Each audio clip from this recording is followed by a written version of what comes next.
네, 지난번에 휴거가 되고 난 다음에 남은 사람들 한번 했었거든요. 근데 오늘 이제 그 두 번째 시간입니다. 근데 본문 내용이 조금 다르게 준비를 했는데 지난번 하고요.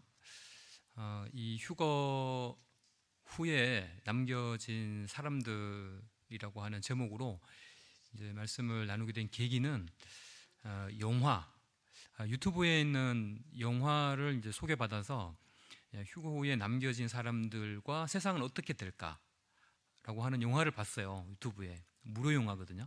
그걸 보고 너무 신기한 거예요. 그리고 이제 성경을 찾아보고 물론 영화가 다 완전 성경적이진 않습니다. 그래서 이제 좀 분별해서 보고 그래서 이거 우리 마음속에 마지막 때 우리가 마음에 남겨둬야 될 그런 것들이 참 하나님께서도 이런 방식으로 또 안내하시는 것 같다, 이런 생각이 들어서 이제 이번에 두 번째 이야기도 좀 나눌까 합니다. 이제 영화를 보시면 이제 유튜브에 무료니까 이제 누구나 볼 수 있더라고요. 레프트 비하인드에서 이제 뭐 9년 전에 나온 거 이게 있고, 그다음에 2탄도 있어요. 2탄 레프트 비하인드에서 2탄 이렇게도 있고, 이것도 9년 전에 거네요. 그리고 이제 저는 3편까지 봤는데 레프트 비하인드 3, 그래도 8년 전에 거네요. 이거는 이렇게 있는데, 우리 시대는 정말 우리가 마지막 시대의 징조 속에 살고 있다라고 생각이 되십니다. 이제 그 증거랄까요? 예수님 말씀을 이렇게 한번 보면 누가복음 17장 26절에 30절에 보면 노아의 때에 된 것 같이 인자의 때도 그러하리라. 지금 이 마지막 때가 인자의 때거든요. 인자, 예수 그리스도의 때라고 이렇게 불러요. 그때가 노아의 때와 된 것 같이 그럴 거다. 그리고 또 롯의 때와 같으리니 사람들이 먹고 마시고 사고 팔고 심고 집을 짓더니, 일상생활을 하는 거잖아요. 일상생활을 하다가 그들을 멸망시켰느니라. 그렇게 하다 다 멸망당해서 죽었어요. 그게 롯의 때인데, 이 예수님께서 특별히 이제 마지막 때라고 하는 것은 7년 대환란과 예수님의 재림을 의미해요. 이게 휴거 내용은 없어요. 그렇지만 우리가 이제 세대주의적인 그런 성경 해석이나 성경을 문자적, 문맥적, 역사적 그런 관점에서 살펴보면 휴거가 일어나고, 그 다음에 7년 대환란이 있고, 그 다음에 예수님의 재림이 있다. 이것이 이제 대부분의 많은 학자들이 얘기를 하는 거고, 저도 이제 그것을 믿고 있는데, 이제 여기서 말하는 인자의 때는 7년 대환란과 재림이 일어날 때 그 전의 상황을 얘기하거든요. 그게 7년 대환란의 상황을 말해요. 근데 그것이 이제 점점 가까이 다가오고 있다는 얘기는 그러한 징조가 어느 날 갑자기 탁 일어나는 게 아니라 그런 징조 속에 있다가 다 일어나기 때문에 휴거도 비슷한 시기, 한 7년 정도의 차이로 우리도 그것을 생각할 수 있다는 거죠. 자, 그때 이제 노아의 때에 대해서 창세기 6장에 보면 여호와께서 사람의 죄악이 세상에 가득함과 그의 마음으로 생각하는 모든 계획이 항상 악할 뿐임을 보시고, 내가 하나님께서 이 사람과 그 밑에 있는 모든 지구상에 있는 것들을 다 썰어버리되 그러하리라 라고 하시고 그렇게 하셨어요. 이 노아의 때의 특징은 사람의 죄가 세상에 그냥 가득한 거예요. 롯의 때는 어떻습니까? 그 롯의 때 소돔과 고모라 성에 어떤 사람이 찾아왔는데, 사람들이, 소돔 사람 백성들이 노소를 막론하고 가까운 데 있든 먼 데 있든 다 모여가지고 그 사람 내한테 데리고 와, 내가 그거 상관할게 라고, 약간 완화적인 표현으로 얘기했지만 이것이 뭐냐면 동성애거든요.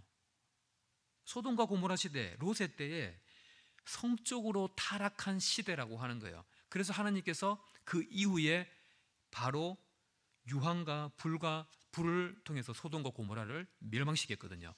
마지막 때도 이 세상에 동일한 원리로 성경은 말씀하고 계십니다. 죄가 세상에 가득할 때, 성적으로 정말 지극히 타락한 정도가 됐을 때 하나님께서 그 죄를 짓는 그 악인들을 심판하는데 그냥 한 명, 두 명 죽이는 게 아니라 전 세계적으로 하나님께서 심판을 내리신다는 그 원리를 우리가 예수님께서 하신 말씀이나 이 창세기에 있는 말씀을 통해서 교훈을 받습니다. 전 세계가 악으로 지금 많이 가득해 있다는 것은 아니 뭐 1000년 전에도 그랬고 100년 전에도 그렇지 않습니까? 그렇습니다. 그런데 좀 전에 말씀드린 대로 이런 이 성적인 것과 그 다음에 세상의 악을 전체적인 흐름이 있잖아요. 이런 측면에서 봤을 때 우리는 가까웠다고 볼 수 있는 게 우리가 바벨탑 사건을 보면 그때 구어 언어가 하나였습니다. 스포큰 랭귀지가 하나였어요. 자, 그런데 우리 보세요. 지금 언어가 하나이진 않아요. 그런데 인터넷이라고 하는 언어로 그냥 그 바벨탑 사건처럼 하나의 언어가 된 것 같아요. 우리가 동영상 보고 화상 보고 그 순식간에 그 지혜 확산의 통로가 하나의 언어가 된 것 같은 그런 시대에 우리가 살고 있습니다. 전 세계 또 사회주의와 공산주의와 흐름이 전 세계를 지금 휩쓸고 있습니다. 어떤 사람이 이런 얘기를 해요. 사회주의 그거 왜 나쁜데요? 공산주의 왜 나쁜데요? 이런 얘기하는 분들이 있어요. 저는 이렇게 말씀을 드릴 수가 있습니다. 우리는 기독교적인 관점에서 성경에서 말씀하시는 하나님의 관점에서 기독교적인 관점에서 공산주의가 지난 약 100년 동안에 1억 명이나 되는 사람을 죽였습니다. 이것이 정말 기독교적인 관점에서 봤을 때 공산주의를 추구하는 그런 정치 체제나 그거를 따라가는 사람들이나 말을 하는 사람들이나 교수들이나 그것이 맞을까? 저는 기독교적인 가치관에서 봤을 때 틀렸다고 봅니다. 어떤 사람도 이런 얘기합니다. 아니야, 우리는 사회주의 추구하는데 사회주의가 왜 나쁘냐라고 얘기하는 사람이 있어요. 사회주의, 우리는 유럽식, 북유럽식 사회주의 추구해. 그 사람들은요, 이 기독교적인 배경을 가지고 있는 건강한 사회주의를 추구해요. 그런데 전 세계에서 지금 일어나고 있는 것들이나 대한민국에서 일어나고 있는 것은 그런 사회주의가 아니고 속이고 위선적이고 가식적이고 그 속에 음흉한 생각을 가지고 있는 공산주의 사상을 추구하는 그런 방향으로 있다라고 이미 우리가 많이 파악하고 알고 있습니다. 이것이 이 전 세계적인 흐름인데 미국도 보십시오. 미국도 이런 논란이 돼요. 옛날에 트럼프 대통령이 있을 때 그때 민주당의 대표하고 오가는 대화를 보면 이런 얘기가 미국도 휩쓸고 있다는 거예요. 미국의 젊은이들이 그거 사회주의 어떤데 우리 북유럽식 사회주의 할 건데? 라고 생각하는 사람들이 30대, 40대까지 무려 50%, 40%가 긍정적인 생각을 가지고 있다는 거예요. 이게 잘못된 교육의 결과라고 얘기를 합니다. 제가 다시 말씀드리지만 기독교적인 가치관에서 이걸 보는 겁니다. 자, 그리고 우리가 베네수엘라 얘기 많이 들었습니다. 21세기의 사회주의의 결과 국가가 파산했다. 이건 여러 뉴스를 많이 봤어요. 아르헨티나 열심히 이제 하겠다고 했는데 12위 됐다가 갑자기 71위가 됐어요. 사회주의, 공산주의에 추구하다가. 중국 보십시오. 벌써 이 얘기가 나온 지 아주 오래됐습니다. 전국민 안면 인식 완료 2019년도에 완료했어요. 그리고 지금 2년 지났습니다. 이거 왜 할까요? 좀 더 좋은 거를 주기 위해서 국민들에게? 그렇지 않습니다. 감시 체계에 그런 사회주의 공산주의를 좀 더 체계적으로 조직적으로 철저하게 관리하겠다라고 하는 것이죠. 중국은 무서운 세상입니다. 이미 무서운 세상이 됐습니다. 이렇게 모든 것을 감시합니다. 이 사람이 지하철을 타고 전철을 타고 길을 다니고 CCTV에서 인공지능으로 된 게 쳐다보고 있고 횡단보도 불법을 하나 바로 고작 뭔가 날아올 거예요. 전 세계는 지금 동성애 사상으로 많이 물들어 있습니다. 지난번에 한번 보여드렸습니다만 이스라엘이 좋을 것 같은데 이스라엘도 그렇지 않습니다. 이스라엘도 2019년도 기준으로 보면 동성애 축제한다고 20만 명이 몰려왔습니다. 죄악과 혼돈의 시간. 이스라엘. 미국은 어떻습니까? 미국이 이미 성적으로 타락한 거는 아주 그냥 잘 알려져 있어요. 2019년도에 뉴욕에서 수백만 명이 모여가지고 이 동성애 축제, 이 동성애 이게 축제입니까 이게? 기독교적인 관점에서 봤을 때는 축제가 아니고 같이 타락해서 우리 같이 그냥 악한 쪽으로 그냥 열심히 달려가자. 그거 아니겠습니까? 2015년도 미국의 동성애 결혼 합법화 시켰습니다. 오바마 대통령이 있을 때 오바마 대통령이 한 얘기가 우리는 게이와 레즈비언의 커플의 승리입니다 라고 인도자가 주장을 했어요. 이게 기독교적인 가치관에서 어떻게 생각하십니까? 아일랜드, 영국 옆에 있는 아일랜드 어떻습니까? 2015년도에 동성결혼 합법화시켰습니다. 영국, 이 사진 보십시오. 성중립 화장실을 운영하는 영국의 학교, 이 동성애를 합법화시키고 평등법이 합법화되고 이러면 이게 되는 거예요. 우리나라 지금 뒤에 잠깐 보겠는데요, 얼마나 지금 기독교계에서 싸우고 있는지 모릅니다. 이 동성애 사상에는요, 그 사상의 중심에는 하나님이 없답니다. 악인은 그의 교만한 얼굴로 말하기를 여호와께서 이를 감찰하시지 아니하신다 하며 그의 모든 사상에 하나님이 없다 하나이다. 그들이 하는 말과 생각과 많이 배웠다라고 하는 그런 말들의 모든 저변 밑에 하나님 없어 라고 하는 사상입니다. 이게 기독교적인 가치관에서 우리가 어떻게 봅니까? 한국에서 악인의 득세. 저는 최근에 한국은 뭐 잘 돌아가고 있지 않습니까? 라고 하는 분들이 계실 수도 있어요. 그는 최근에 저는 작년 1년 8개월 전에 일어났던 대한민국 국회의원 선거에서 부정선거의 그 증거가 최근에 그 이제 130개의 그 선거 소송이 이루어지고 있는데 5개 지역에서 이렇게 투표의 재개표, 검표를 했거든요. 그 검표 결과 보고 저는 깜짝 놀랐어요. 우리가 투표했던 이 투표지가 다 어디 갔지? 이 투표가 그 용지가 다 빳빳한 신권으로 다 변해버렸네.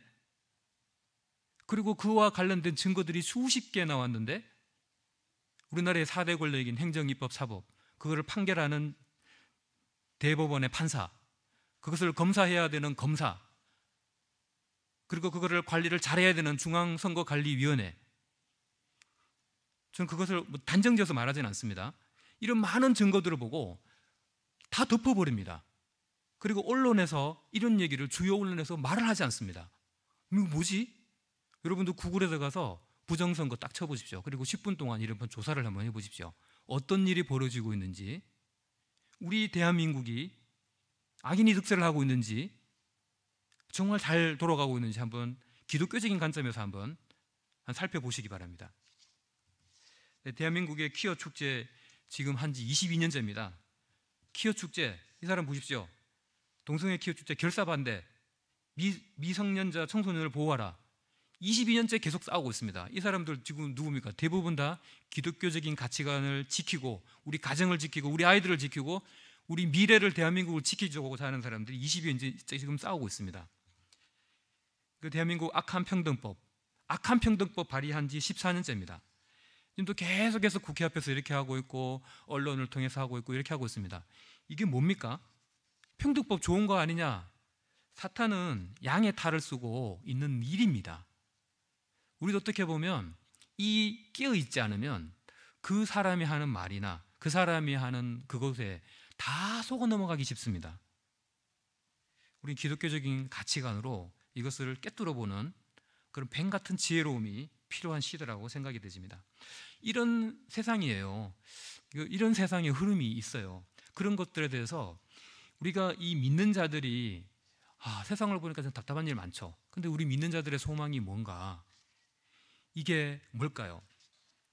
바로 휴거입니다. 휴거.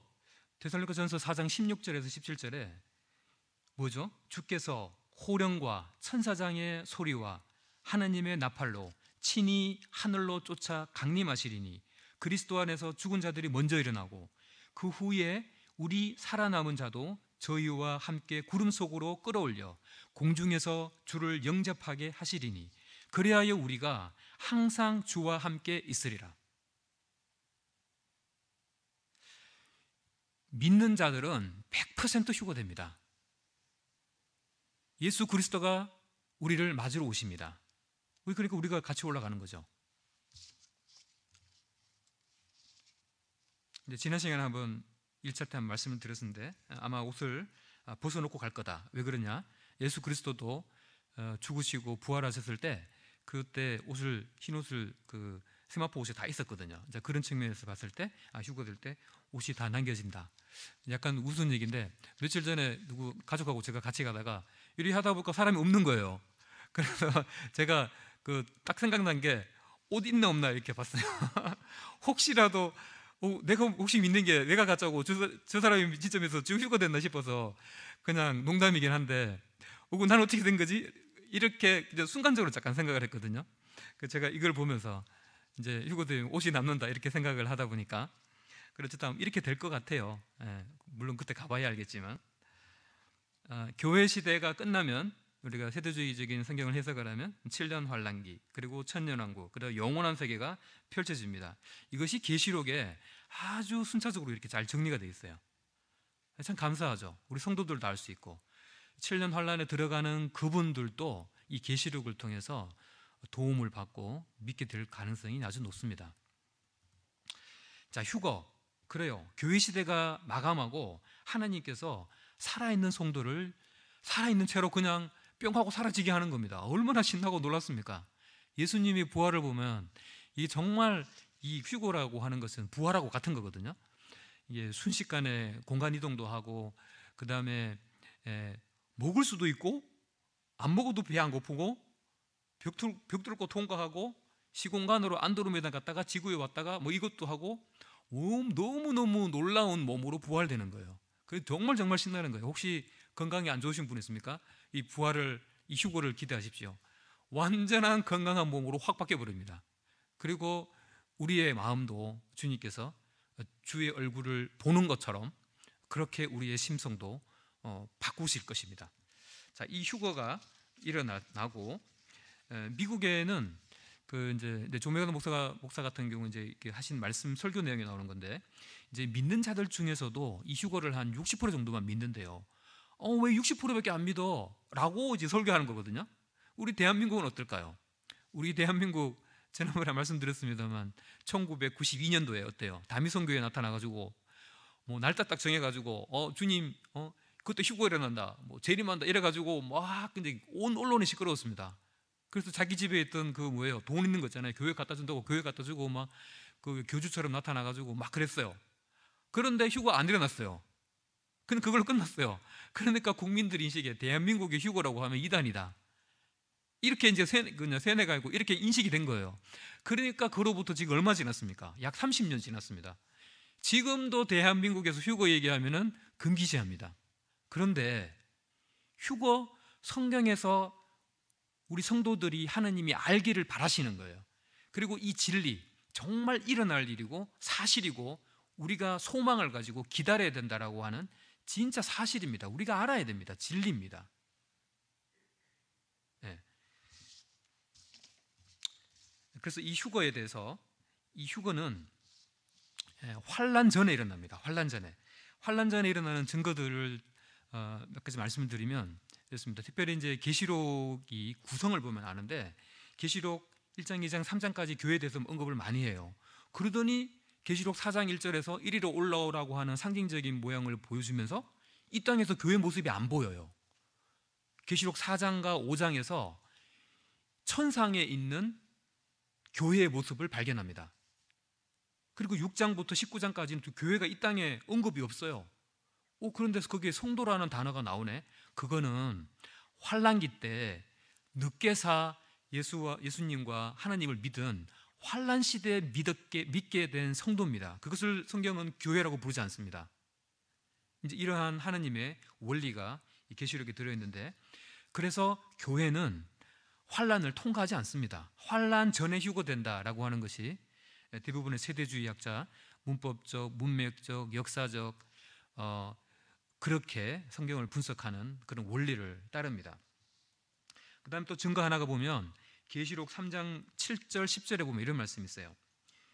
교회의 사자에게 내가 또한 너를 지켜 시험의 때를 면하게 하리니 이는 장차 온 세상에 임하여 땅에 거하는 자들을 시험할 때라.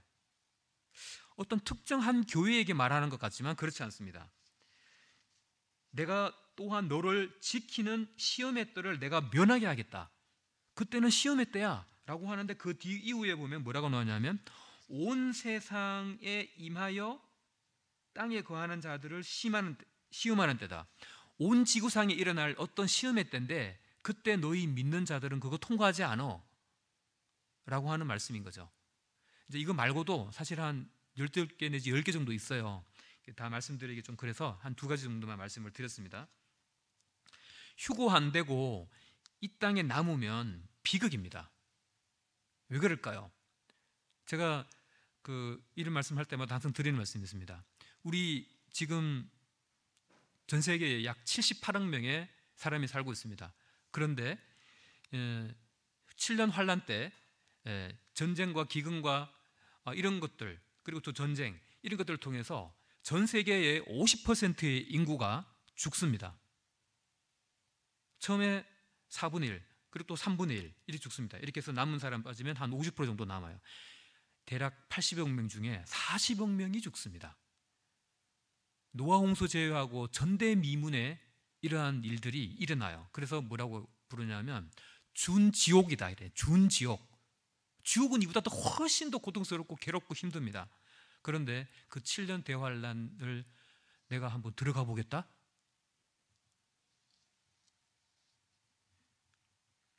이 휴고의 시기는 다니엘서 이제 9장 27절에 명확하게 나와 있는데 거기 이렇게 나옵니다. 그가 장차 많은 사람들과 더불어 한 일해 동안에 언약을 굳게 맺고 그가 그 일해의 절반의 제사와 예물을 금지할 것이며, 그가 적그리스도인데요, 그가 장차 많은 사람들과 가짜 7년 평화조약을 맺습니다. 그것이 휴고의 신호탄입니다. 우리가 그때 언제인지는 모릅니다. 성경은 그 때와 징조와 그 날짜를 모른다고 얘기를 했기 때문에 그게 갑자기 일어날 것 같아요. 그래서 많은 사람들은 이스라엘을 많이 쳐다봐요. 이스라엘에 무슨 일이 일어나고 있는가? 적그리스도라는 사람이 누구지? 이것도 쳐다보고 있지만 하나님께서 이제 주관하실 일이고, 우리는 이러한 일이 분명히 일어난다는 사실을 인식하고 있으면 되고, 그때 우리가 무슨 일을 해야 되고 지금 무슨 일을 해야 되는지 그 교훈을 우리는 받기를 원하는 것입니다. 환란 중에 만약에 이 땅에 남게 된다면 이 사람들은 2가지 상황에 처해질 것입니다. 먼저는 믿고 순교당하든지 7년 환란 동안에 그때, 아니면 그때 들어가서 믿고 죽지는 않는데 그 적그리스도의 7년 폭압적인 정치 그런 정부의 폭압을 피해서 도망 다니면서 끝까지 7년을 버티든지. 둘 다 쉽지 않습니다. 그런 환란 중에 믿지 않는 자들도 다수로 있을 것입니다. 자, 그 사람들은 어떻게 될까요? 결국에는 적그리스도의 그런 강압적인 통합 그런 분위기 속에서 순응하면서 내가 살아야지, 시키는 대로 다 해야지 라고 그렇게 살다가 7년 환란이 끝났을 때 하나님이 뭐라고 얘기하냐면 7년 환란 후에 염소와 양의 심판이라고 하는 것이 마태복음 25장에 나오거든요. 그때가 이제 7년 환란 끝에의 심판인데, 그때 염소편에 있는 사람이 믿지 않는 자들이거든요. 이들을 영원한 불에 들어가라 라고 하는 것처럼 영원한 불의 심판을 받게 됩니다. 이 7년 환란은 전 3년 반과 후 3년 반에 엄청난 일들이 계시록 6장에서 19장까지 일어난다고 얘기를 하고 있습니다. 이 지구상 전체에 일어날 일입니다. 이 7년 환란의 세상에 대해서 좀 말씀을 드릴 것 하는데, 이때는 그 다민족 연합체제 악한 세계 정부가 일어납니다. 자, 적그리스도의 출현부터 먼저 일어나는데 계시록 6장에 있는 거 보면 이렇게 나옵니다. 우리가 다니엘서를 보면 2장과 7장과 특히 8장, 9장에 이런 언급이 명확하게 나오는데, 특별히 이 넷째 나라가 사자 모양 같이 생겼는데 사자가 아닙니다. 넷째 짐승이라고 불러요. 그런데 이 넷째 나라예요. 이것을 잘 보면 로마 제국인데 같이 또 부활하는 로마 제국이 있다라고 말씀하세요. 그런데 이제 다니엘서 9장에 가보면 거기서 적그리스도가 나온다 이런 얘기를 하거든요. 그래서 이 7년 대환란 속에서 거기에서 이 세계 정부를 주관하는 이 적그리스도는 넷째 나라에서 나오자 넷째 짐승에서 나오고 이 그들이 그리고 또 하나 있는데 열뿔 가진 짐승이라고 얘기를 하거든요. 이 넷째 짐승이 괴물같이 생겼죠. 이게 사자가 표범 머리인데 몸통은 사자 같은데 또 뿔이 있고 짐승이죠. 저는 이런 생각을 합니다. 하느님이 왜 성경에 짐승이라고 했을까? 여러분들 어떤 악한 사람들 보셨어요? 상식적으로나 도덕적으로나 정말 악한 일을 한 사람들 있잖아요. 그 사람들을 뭐라 불러요? 이 짐승 같은 땡땡 라고 부르죠. 이때 7년 환란 때 성경 전체를 보면 이 사람이 사람입니다. 사람인데 너무 도덕적으로도 악하고 양심적으로도 악하고 너무너무 악하고 교묘하게 속이고, 이렇게 보니까 이 존재를 이거 짐승 같은 거네. 하나님이 그렇게 이름을 딱 정해놓은 것 같아요. 넷째 짐승. 정말 악한 존재라는 거죠. 넷째 짐승, 넷째 나라. 이 짐승에게 붙어있는 열불, 열왕. 이것이 이제 성경학자들은 대부분 이제 유럽에서 이 로마 제국이 유럽 기반이거든요. 이탈리아 로마를 기반으로, 유럽 기반으로 로마 제국이 생성됐는데 부활하는 로마 제국이라고 하니까 미국이 아니에요.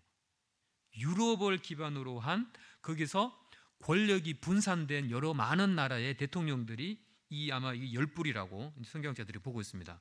거기서 나오는 대통령, 총리 되겠죠. 자, 그 사람들이 연합 체제를 이뤄서 그 중에 한 명이 대표로 나온 사람이 적그리스도가 될 거다, 이렇게 보고 있습니다. 다니엘서 7장 25절 끝에 보세요. 그 사람이 나와가지고 한 때와 두 때와 반때를 지느리라 그랬거든요. 이제 이런 일이 이제 7년 환란 후 3년 반을 얘기하는 거거든요. 이런 일이 벌어진다는 거예요. 자, 이 7년 환란 동안에 적그리스도가 통치하는 세상인데, 먼저 정부를 한번 보겠습니다. 정부와 종교와 경제를 한번 볼 거예요.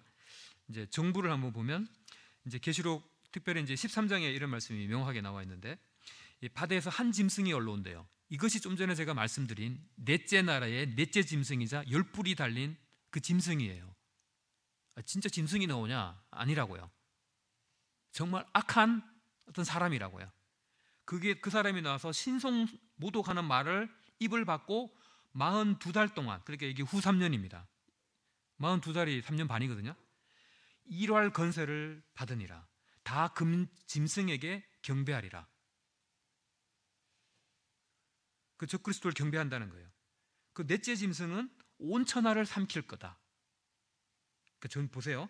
전 지구상에 이 적그리스도라는 사람이 이 연합정부 형태에서의 어떤 대표 수장으로 나와가지고 온 천하를 그냥 삼켜버리는 거예요. 누구처럼? 로마 제국처럼. 로마 제국이 무력으로 사실은 다 정복을 했거든요. 포갑적으로 정복을 했거든요. 이제 그렇게 될 거다. 그런 정부가 만들어질 거다. 좀 약간 잔인하게 보이는 이 바다에서 나오는 짐승이라고 표현되어 있거든요. 이게 또 계시록에 이게 넷째 짐승이에요. 넷째 나라에 나오는 열뿔 달린 짐승이에요.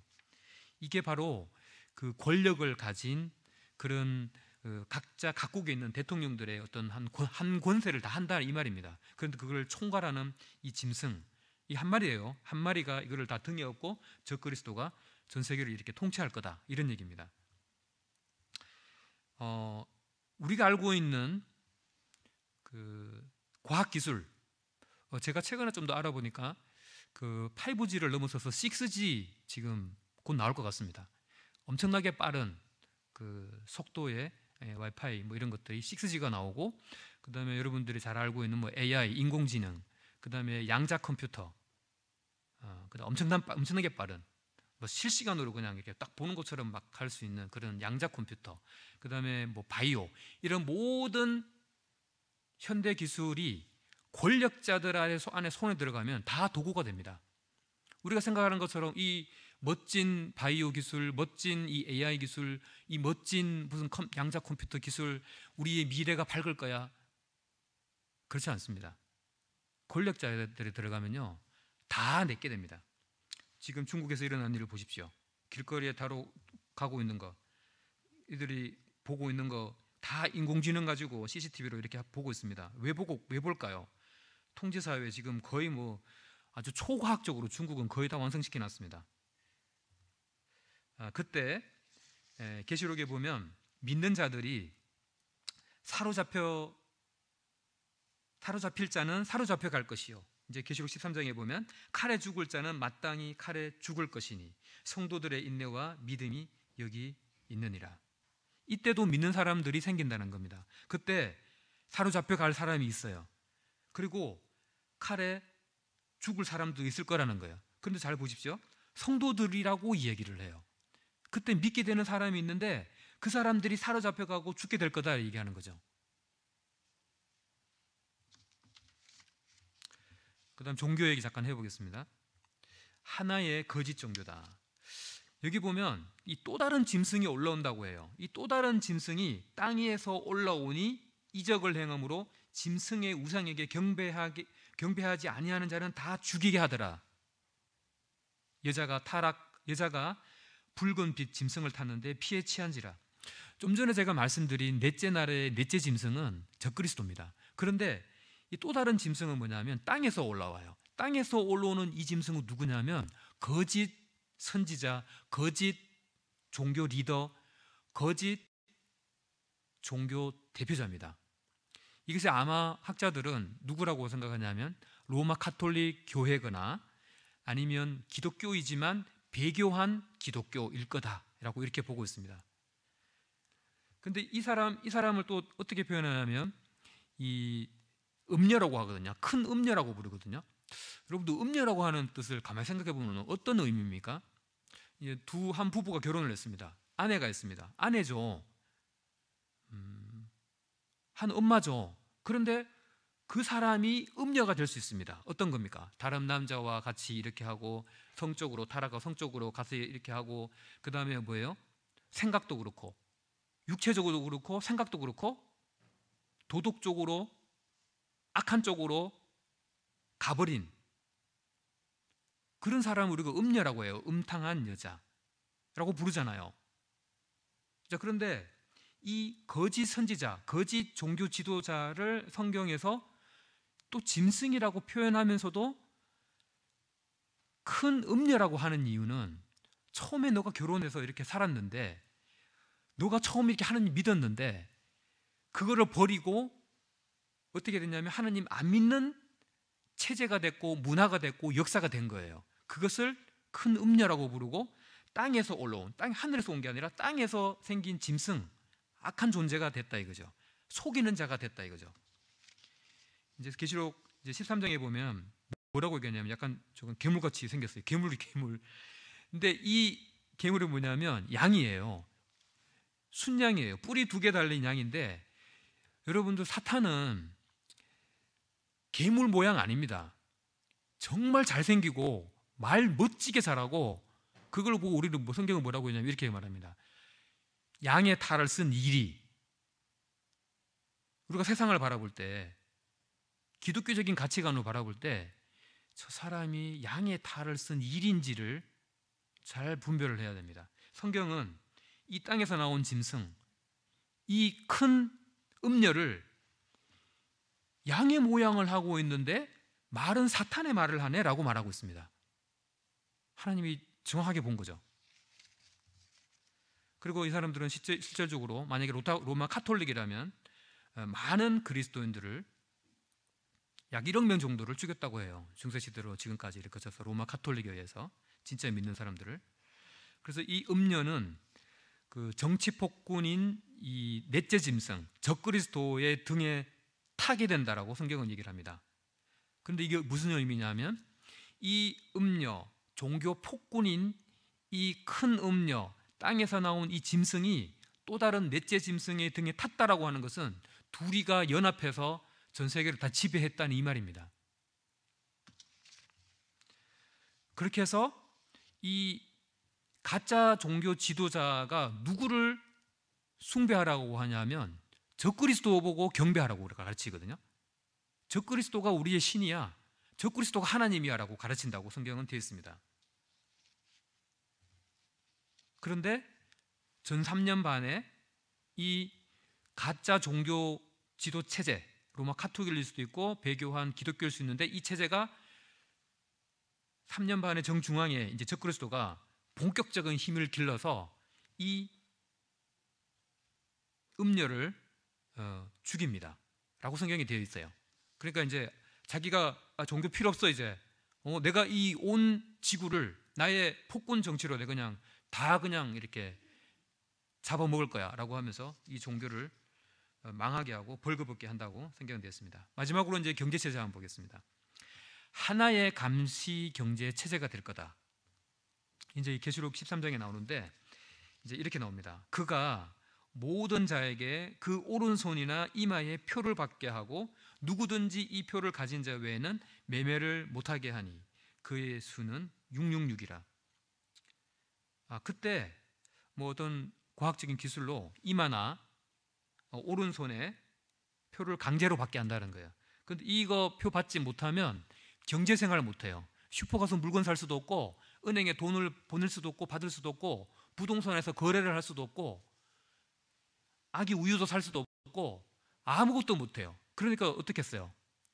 그냥 살아야지 라고 생각하면서 예수님 하나님 그게 뭐가 중요해요? 일단 살고 봐야지 라고 생각하는 사람들은 어떻게 하겠습니까? 666 받으면 되지, 받아야지. 그 슈퍼 가서 음식 사고 뭐 내가 뭐 거래도 하고 내가 주식도 하고 뭐 해야 될 거 아니야 라고 그냥 할 거 아니에요? 그런데 믿는 자들은 그 표를 받지 않습니다. 예수 그리스도 하나님 믿는 것에 대한 믿음을 배반하지 않습니다. 이 표를 받는 자, 받지 않는 자, 확연하게 7년 대환란 동안에는 구분이 될 것입니다. 마무리를 하겠습니다. 지금 현재 믿지 않는 자들에게 오늘 말씀을 들으면서 이런 교훈이 있을 거라고 생각이 되집니다. 가장 좋은 복은 믿는 자들과 함께 휴고되는 것입니다. 같이 휴고되는 것입니다. 그 멋진 휴고를 같이 하는 것입니다. 그래서 그때 생각할 필요 없습니다. 사실은 하나님 앞에 예수님이 누굽니까? 하나님이 누굽니까? 그분은 죄가 없으신 분입니다. 그분은 온 우주에 한 법칙이 있습니다. 죄 있는 자는, 하나라도 죄 있는 자는 천국 갈 수가 없다.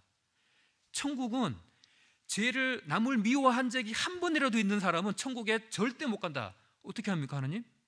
로마서 1장의 끝절에 보면 뭐라고 하냐면 그와 같이 행하는 자는 사형이다라고 합니다. 하나님의 사형은 사람이요, 이 영혼이 불멸하기 때문에 하나님이 이 벌을 하는데 감옥에 100년, 1000년 넣어두는 게 아니고요, 영혼이 감옥에 둘 수밖에 없습니다. 왜요? 하나님은 창세기 2장에 있는 것처럼 하나님의 형상과 모양을 닮게 창조하셨기 때문에 사람의 영혼이 죽었는데 화장장에서 죽은 것 같고 묘에 묻혀서 죽어서 없어진 것 같은데 하나님께서 모든 각자 사람들을 다 살려서 심판대에 다 세우십니다. 이게 무서운 사람의 존재입니다. 그러니까 하나님이 그 공의로우심과 그 죄 하나도 없으신 그 성품 때문에 온 우주를 공정하게 심판하는 것이기 때문에 죄인을 천국에 데려갈 수가 없습니다. 그래 내가 용서해 줄게, 데려갈 수가 없습니다. 그래서 우리가 할 일은 뭡니까? 죄인은 정말 거룩하신 하나님 앞에 내가 가서 어떻게 하나님 쳐다보겠습니까?